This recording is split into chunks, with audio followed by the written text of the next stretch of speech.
This is Optimal Living Daily episode 2633, 5 Ways to Use Your Journal for Self-Care by Jennifer of SimplyFiercely.com. And I'm your narrator, Justin Malik, reading you blogs every single day of the year, including holidays. So with that, let's get right to it as we optimize your life. 5 Ways to Use Your Journal for Self-Care by Jennifer of SimplyFiercely.com. I've always loved journaling, but before this year, I never made it a regular habit. It was usually something I'd pick up whenever I bought a new journal. But after the initial buzz of, ooh, pretty blank pages wore off, I'd lose my enthusiasm. The journal would end up cast aside, usually never to be seen again. But then this January, I made daily journal writing part of my intention plan, my monthly plan to live with intention and love. And I'm pretty proud to say that since then, I've managed to write in my journal almost every day. What I've learned after several months of consistently writing is that my journal is one of the most powerful ways I practice self-care. Without fail, journaling almost always improves my mood, leaving me feeling calm, centered, and capable. Because I know how tough it is to start and stick with a journaling habit, I wanted to share with you a few of the ways I use my journal for self-care. I think one of the biggest roadblocks is not knowing where to start with writing, so hopefully you'll find a few of these super simple ideas and prompts helpful in your self-care practice. Observe and explore your feelings. Have you ever caught yourself having one of those out of nowhere, please don't talk to me, look at me, or touch me, everything's driving you crazy, bad mood sort of days, but you have no idea why? Slowly puts hand up. I know when I'm feeling this way, it's easy to write it off as waking up on the wrong side of the bed or just feeling off. But I found that when I take time to examine my feelings, I can usually find there is a specific worry or problem that needs to be addressed. And trust me, in the long run, this is much more productive than writing it off to some sort of bad mood fairy. So instead of brushing it off, I use journaling to help me dig deeper and get to the root of the problem. Writing prompt, how do I feel? And let your heart pour out. Be honest with yourself. I often start with, I'm having a bad day, but I don't know why. Or, I wish a plague would wipe out the human population so I could have a few minutes of peace. Just kidding. Sort of. But from there, I explore different ideas, let my feelings flow without filter or judgment, and write. I almost always find that with time, I can distill my negative feelings down to a specific cause, such as resentment, jealousy, self-doubt, or disappointment, and that awareness helps me to address the issue head on, or to simply accept what I cannot change. Clear your mind. I learned a few weeks ago that one of the greatest acts of self-care is enjoying a quiet mind.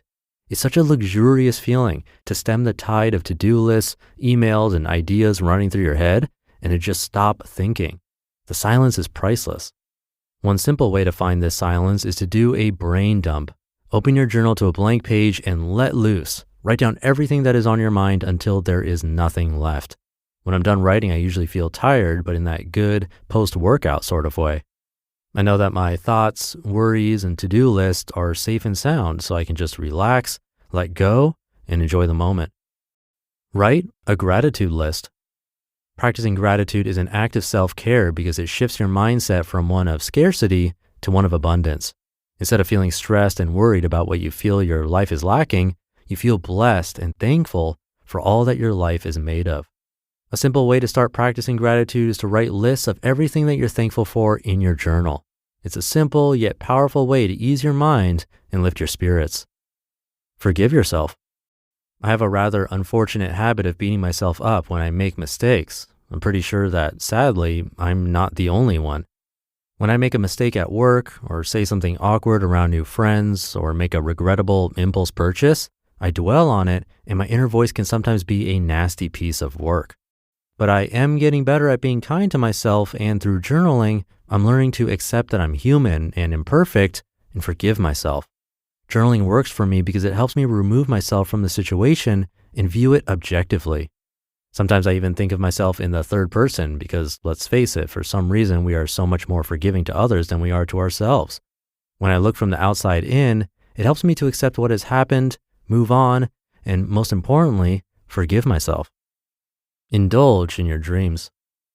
I think that sometimes it's scary to indulge in big dreams. For example, I dreamed about starting a blog for a really long time, but I was scared to tell anyone about it. I was afraid of looking silly, and I had a lot of self-doubt.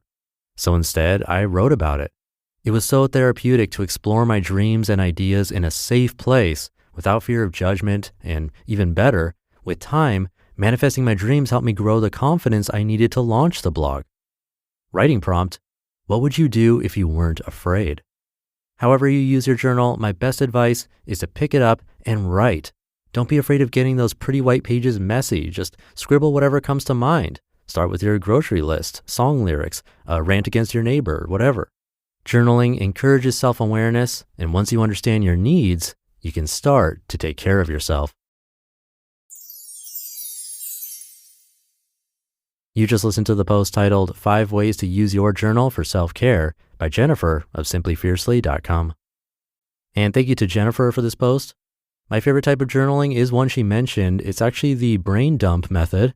I like to do it where I'm not allowed to stop writing and it just gets everything out of my head. I'll usually go 1 full page, and once I'm done, I feel a lot more clear. So that's one thing to try out. But different things work for different people, so try whatever and see what works for you.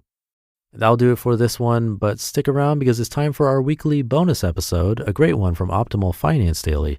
So I'll see you there where your optimal life awaits.